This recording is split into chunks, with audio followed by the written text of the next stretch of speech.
Boa tarde a todos, meu nome é José Avelino Placa e eu vou ministrar uma aula sobre os conceitos básicos de engenharia de software.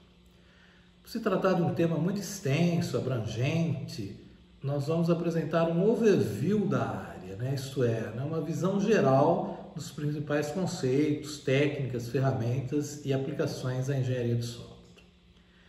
Bem, com o acelerado desenvolvimento tecnológico que temos vivenciado nas últimas décadas, novas ferramentas, novos modelos, novas práticas aplicadas ao desenvolvimento de software têm surgido a cada dia. Como iremos ver, a engenharia de software reúne todas essas abordagens com o objetivo de prover o processo de desenvolvimento de software de uma maior produtividade, uma maior confiabilidade, uma maior eficiência, uma maior qualidade, enfim, proporcionar um produto de software que atenda da melhor forma possível às necessidades do usuário. É impossível imaginar hoje o mundo em que vivemos sem os recursos da tecnologia e, em especial, da informática. A imersão nesse fantástico mundo passa necessariamente pela engenharia de software. Todo profissional de informática, independente da área de atuação, e hoje sabemos que são muitas e cada vez surgem novas áreas, vai ter que conhecer ou utilizar em algum momento os conhecimentos, técnicas e ferramentas da engenharia de software. Então, feita essa breve introdução, vamos iniciar nossa aula. Bem, iniciando nossa aula de engenharia de software, nós vamos ver ao longo dos slides que a engenharia de software ela permeia todas as fases do processo de desenvolvimento de software, ou todo o ciclo de vida do software, como a gente vai ver. Em cada uma dessas etapas existe um conjunto de tópicos, ferramentas, metodologias que são voltadas exatamente para proporcionar que o meu produto final, o meu software, seja da melhor qualidade possível e atenda perfeitamente aos requisitos para o qual ele foi projetado. O assunto engenharia de software ele está presente nos diversos cursos de formação superior em informática. Embora já exista hoje uma graduação a nível de bacharelado em engenharia de software, a área engenharia de software está presente nas diversas formações da área de informática. Isto é, um curso de engenharia de computação, um curso de ciência da computação, um curso de sistemas de informação, um curso tecnólogo na área de gestão de TI, na área de redes, na área de segurança da informação, todos eles, de alguma maneira, vão ter uma interseção com a engenharia de software, e daí, mais ainda, a sua importância na formação do profissional de informática. Bom, como já tinha sido dito, por ser um assunto bastante abrangente, objeto de 1 ou até 2 semestres, num curso regular, a nossa ideia é dar apenas uma visão geral, uma visão panorâmica sobre os principais tópicos da engenharia de software, discorrendo sobre as metodologias, ferramentas, procedimentos e as principais etapas do processo de desenvolvimento de software. Então, a gente vai seguir esses tópicos que foram divididos em 5 partes. Na primeira parte, a gente vai ver sobre noções básicas da engenharia de software, noções do processo de software, aí a gente vai falar sobre os modelos clássicos do ciclo de vida do software e também dos modelos ágeis. Depois, na parte 2, a gente vai falar sobre engenharia de requisitos, que é a primeira etapa do processo de desenvolvimento de software, e a gente vai focar nas técnicas de licitação, levantamento de requisitos. Na parte 3, a gente vai falar sobre a arquitetura e projeto de software. Então, assim como para construir uma casa eu tenho que fazer o projeto da casa antes, senão não vai a minha casa no final não vai sair como eu estou imaginando, né? A gente também precisa fazer o projeto do software, e nós vamos ver os modelos arquiteturais atualmente utilizados, e algumas ferramentas, né, e técnicas que possibilitam uma melhor performance do meu software de acordo com o modelo utilizado. Então, nós vamos falar um pouco de refatoração, as questões das anomalias encontradas, o reuso de software, que é algo extremamente importante nessa etapa, utilização de frameworks, que também é uma outra ferramenta muito poderosa para poder acelerar e padronizar o desenvolvimento do software.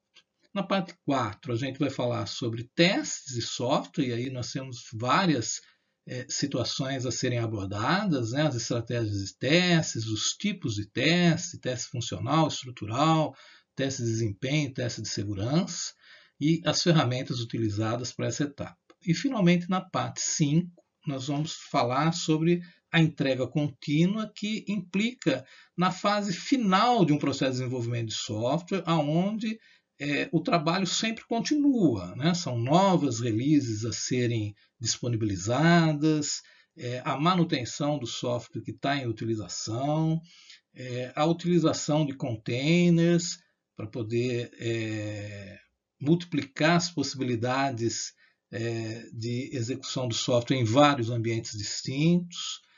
Vamos falar sobre a gerência de configuração, que é uma área extremamente importante, extremamente necessária para o desenvolvimento, com os softwares de sistemas de controle de versão, processo de liberação do software e ferramentas utilizadas nesse sentido.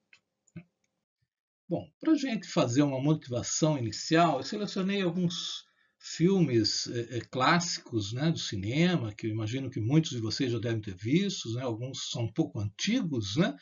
mas ainda assim vale a pena ver, que de alguma maneira tem como uma temática principal ou secundária a informática, a utilização de tecnologia, né, de sistemas computacionais, né? A gente vai ver um trecho pequeno de algum desses filmes, exatamente para a gente poder fazer um comentário, né, e fazer, obviamente, né, uma alusão, né, ao tema da aula de hoje. Tá? Então, vamos ver esses trechinhos, né, e depois a gente faz, né, um breve comentário a respeito, né, desses trechinhos que a gente vai ver dos filmes, né, com o assunto da aula de hoje. Whoa. Hey. This is Houston. Say again, please. Houston, we have a problem. John. John. I can't get Jurassic Park back online without Dennis Nedry. Em 24 de janeiro, a Apple Computer vai apresentar o Macintosh. Porque 1984 não será como 1984.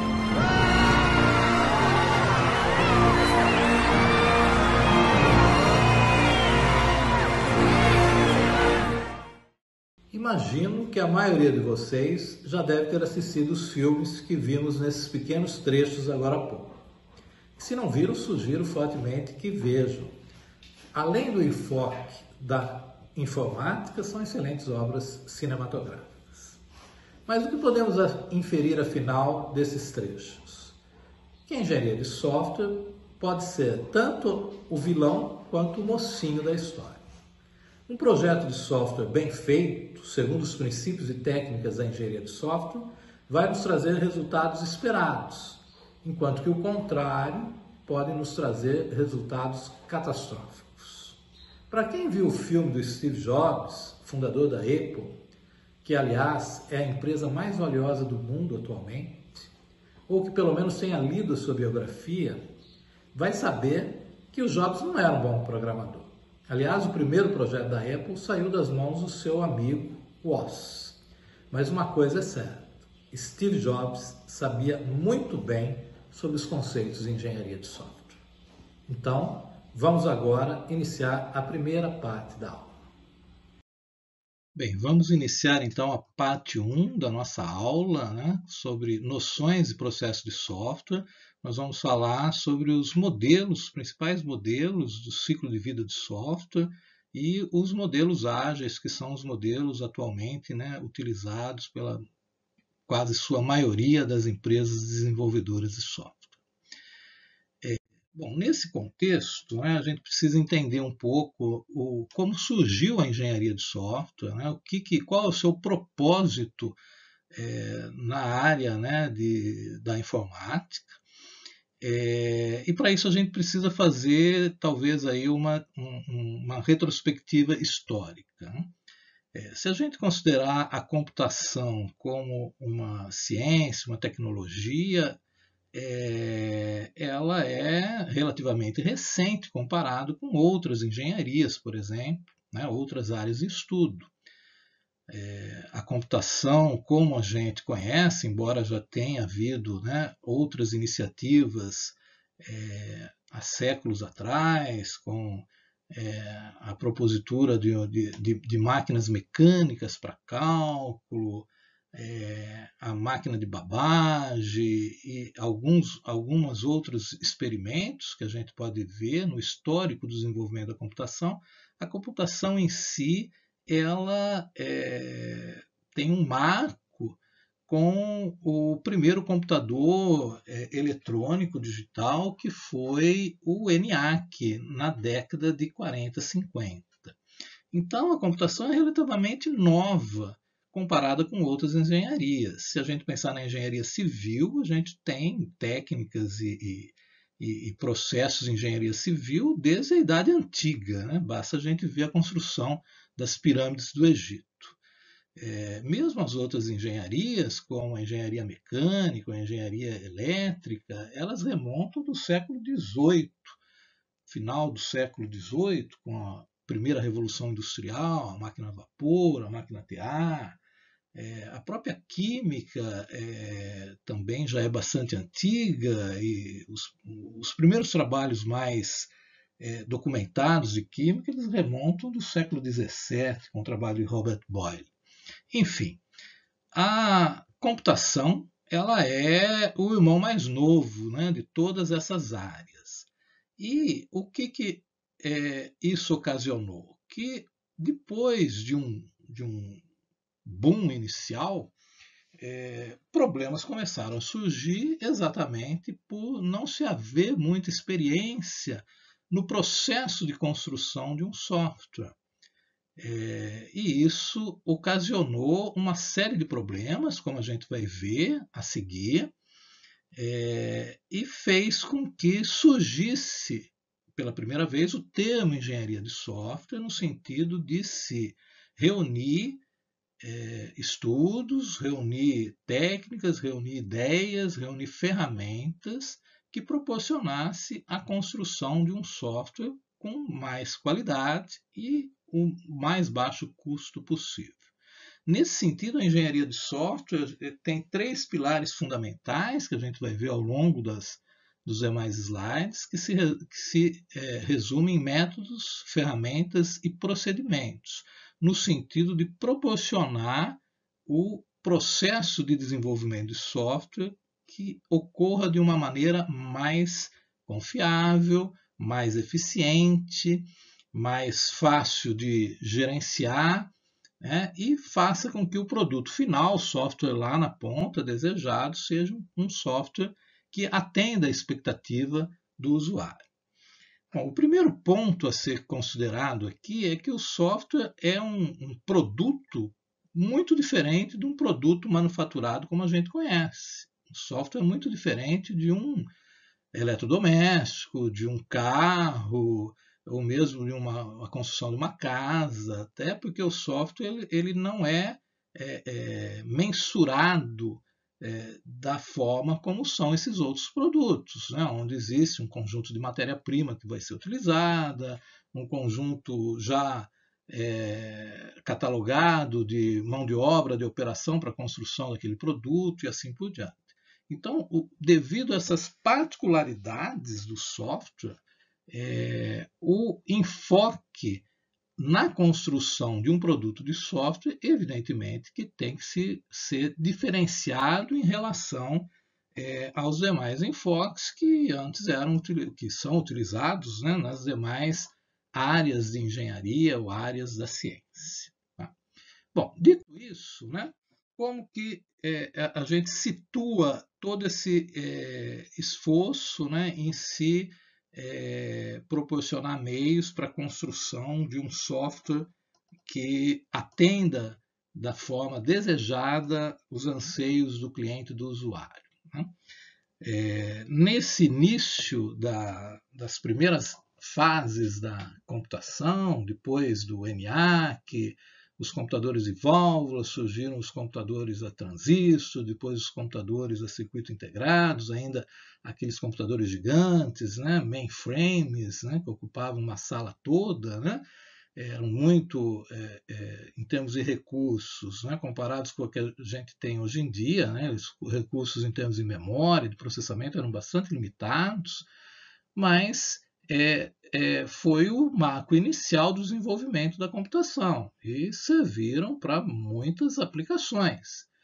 Ocorre que, como não havia uma organização, uma padronização, uma formalização e técnicas específicas para o processo de desenvolvimento de software, muitos problemas acabaram acontecendo que levaram, né, aos estudiosos da área a cunhar o termo da crise do software. Então, o que foi, afinal, essa crise do software? Foi um termo que foi utilizado nos anos 70, né?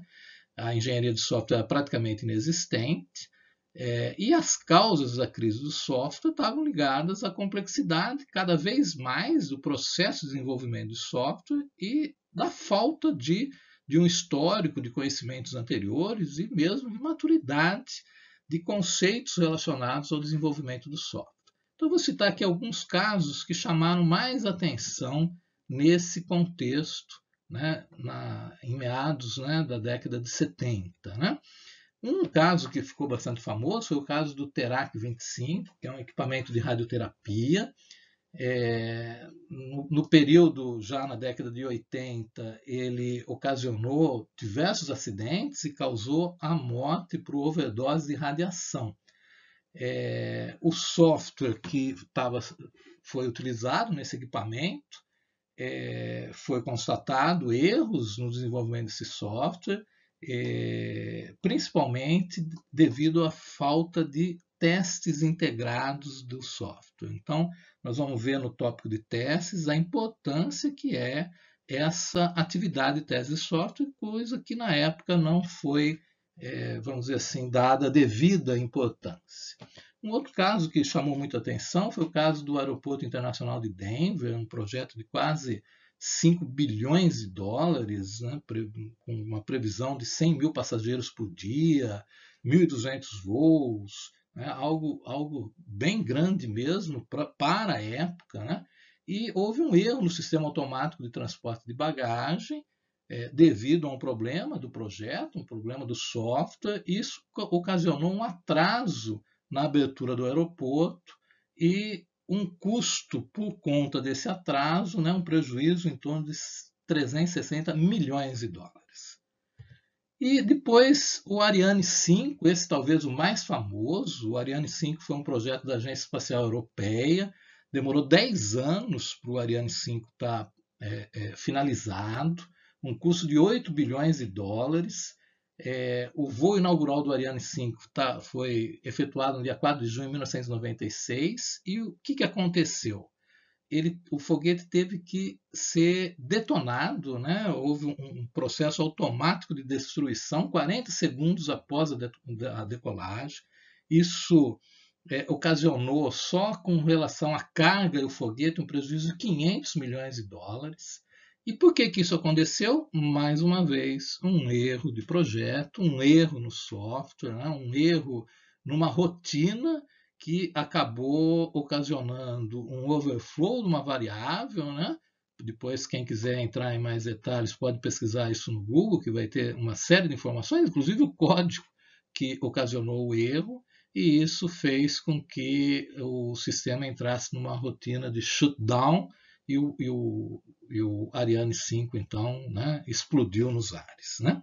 Então, esses são alguns dos casos mais famosos, né, que proporcionaram essa preocupação e esse conjunto de esforços em se proporcionar maneiras de se produzir o software de forma controlada, de forma segura, de forma confiável, de forma a manter a qualidade do produto desejado.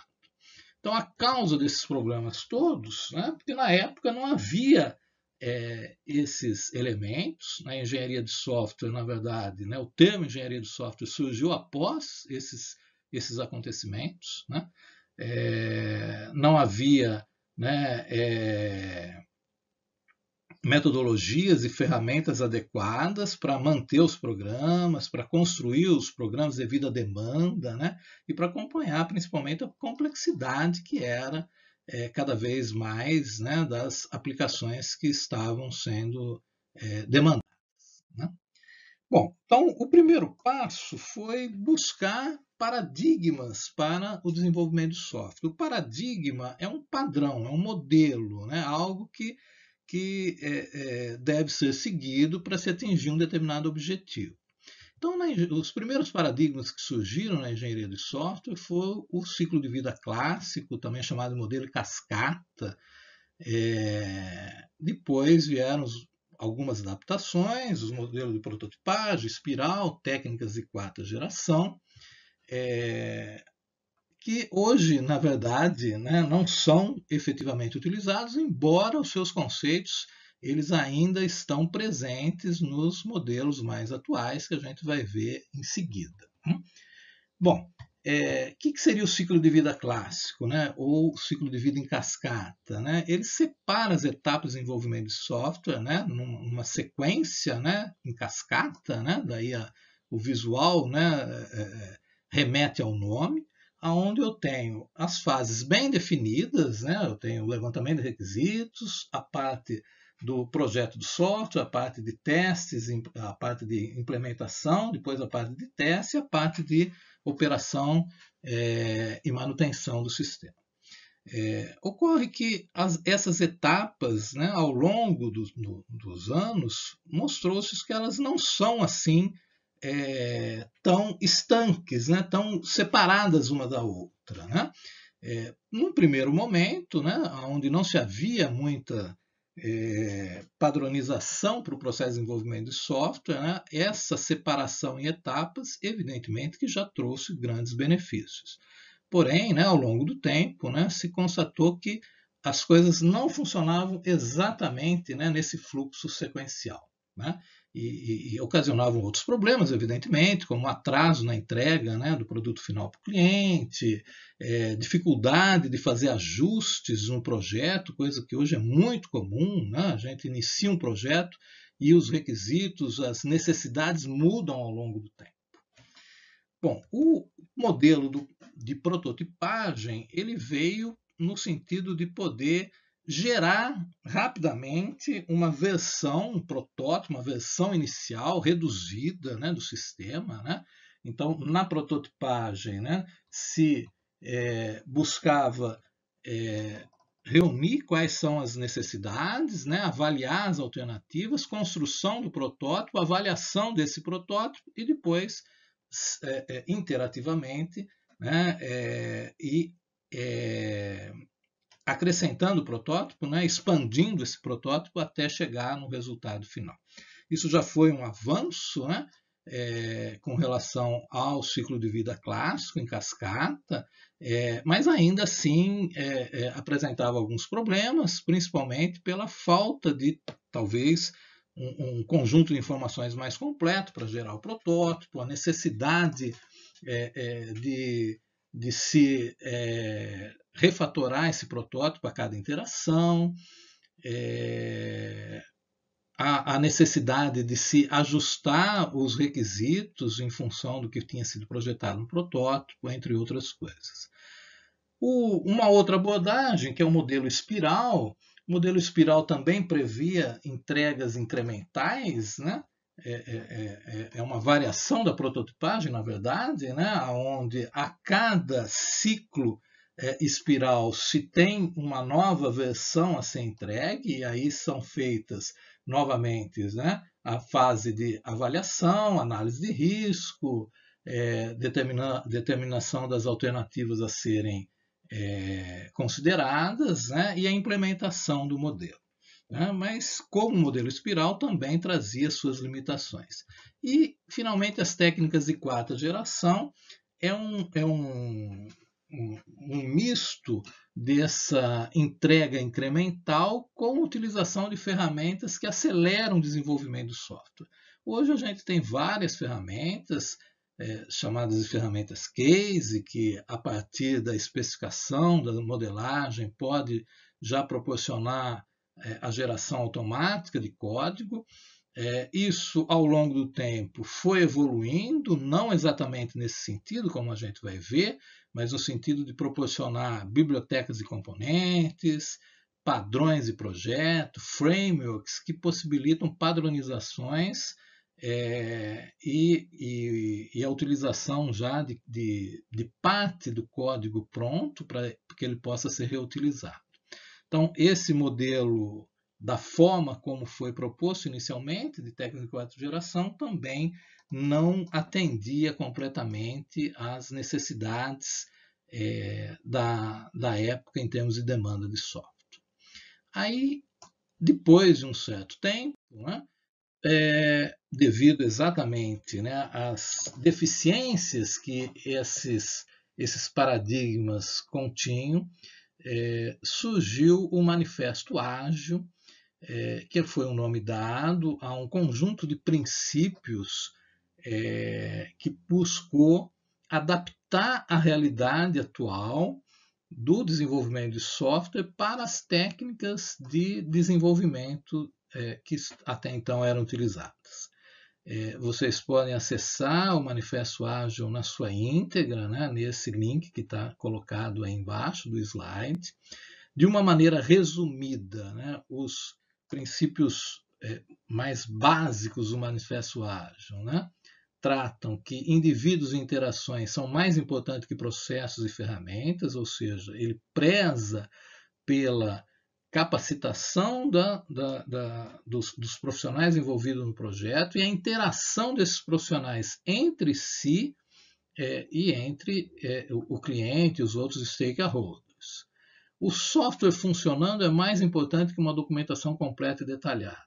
Isso, num primeiro momento, pode soar como a documentação não é importante, mas não é isso, né? Um desenvolvimento através de metodologia ágil, ele também gera documentação, porém, num determinado momento, a documentação passou a ser quase que um entrave a um desenvolvimento mais eficiente de um sistema computacional. Então, na metodologia ágil, se busca ferramentas que gerem a documentação na medida do possível, de forma automática, e que esse trabalho de documentação não seja um entrave nas entregas, no cronograma previsto, né, para o desenvolvimento daquele sistema. A colaboração com o cliente é mais importante que a negociação de contratos, ou seja, o cliente participativo, exatamente por essa característica das necessidades, dos requisitos mudarem muito ao longo do desenvolvimento de um sistema. Então, a interação com o cliente e o cliente participando da discussão das alternativas de solução para o sistema computacional é outro ponto importante do Manifesto Ágil. E adaptação a mudanças, ou seja, né, eu ter uma equipe e um projeto, né, que seja fácil de alterar. Né? Então, isso envolve toda uma estrutura de organização e de arquitetura do software que permita que uma mudança possa ser facilmente implementada. Bom, então, de uma forma mais geral, né, os métodos ágeis, eles se compõem de uma coleção de metodologia, né, baseadas no Manifesto Ágil, né, como se fosse uma filosofia de trabalho, onde essas metodologias se encaixam, né? E essas metodologias ágeis se aplicam, né? Uma coleção de práticas, a gente vai ver algumas delas, né? Que realçam a forma de conduzir um processo de desenvolvimento de software. Eu citei aqui algumas dessas metodologias ágeis,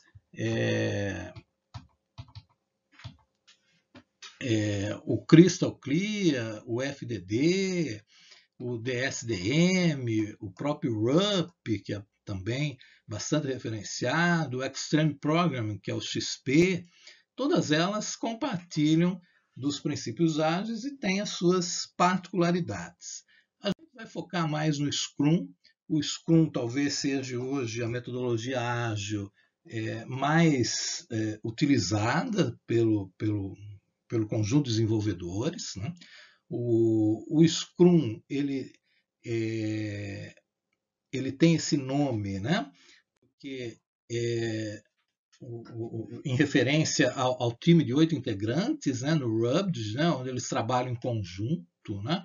Então é como se fosse uma unidade integrada, né? A gente vendo essa figura, a gente tem a impressão que todos esses jogadores eles meio que estão unidos, né, entre si para desempenhar um papel definido, né, num único objetivo, né, no caso, né, do RUBD, né, fazer as marcações necessárias, onde cada um exerce uma tarefa bem definida, né? Então, o objetivo do Scrum é fornecer esse processo, né, conveniente para que eu possa, né, executar o meu projeto de desenvolvimento de software da maneira mais adequada, né? Normalmente o Scrum divide, né, o desenvolvimento em sprints. O sprint também vem, né, é um termo que foi emprestado do RUBD, né, mas o sprint são as arrancadas, né? De maneira geral, o sprint tem uma duração de 30 dias. Né? As equipes são direcionadas para partes do projeto, de maneira que eu tenho equipes pequenas, né, formada por em torno de 7 pessoas, né, onde eu tenho lá o gerente, o projetista, o programador, etc. Essas equipes trabalham em cima da funcionalidade, né, os requisitos que foram definidos, que é o ponto inicial, né, do processo de desenvolvimento de software, que a gente vai ver a seguir. Né? E a equipe toda é responsável pelo desenvolvimento dessa funcionalidade. Então, a visão geral do Scrum, né, ela tem um conjunto de requisitos ou de necessidades, né, do usuário, ou necessidades do sistema, né? A gente vai ver isso na aula seguinte, né? Onde isso é chamado de Product Backlog, é o backlog que tem que ser atendido. Aí é feito o planejamento do sprint, ou seja, o que vai ser feito nesse período, né? E esses requisitos que vão ser atendidos são chamados de Sprint Backlog, ou seja, são os